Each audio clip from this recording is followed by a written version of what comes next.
Multiple sporting events around the world have been canceled because of the coronavirus. Here at the Scotiabank Arena, the Leafs are scheduled to take on the Tampa Bay Lightning on Tuesday night.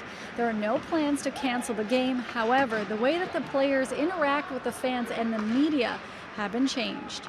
We do what we're told. If we're doing media out here, it's not because that's us making the call. That's our doctors, and we just do what they say. The Leafs, as well as teams around the NHL, have banned the media from their locker room and are limiting player interaction with fans to help limit their possible exposure to coronavirus.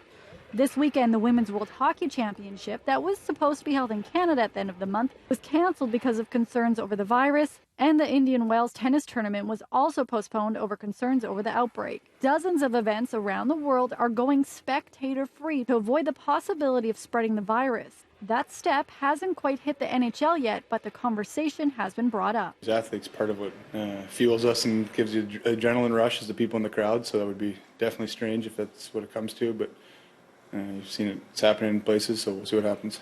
The Blue Jays are just a few weeks away from their home opener and will not be closing the door to the media or changing how the players interact with fans. They held a meeting yesterday to help inform the players. It was just an information meeting and basically was, telling guys what you need to do, wash your hands and stuff like that. But it wasn't anything like we're going to close the door for the press or anybody else. It was just an information meeting about the virus and stuff. Now back to the ice. The Leafs are back home after a disappointing road trip in California. Some good news for fans, though. It looks like Morgan Rielly may be hitting the ice tomorrow. This would mark his first time on the ice in a game since January.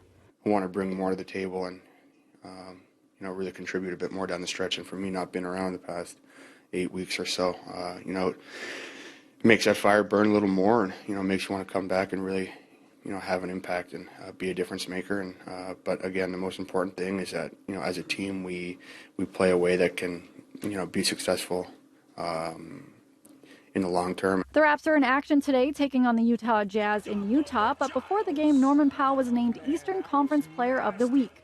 Stormin' Norman averaged just over 31 points a game last week and has been on a tear.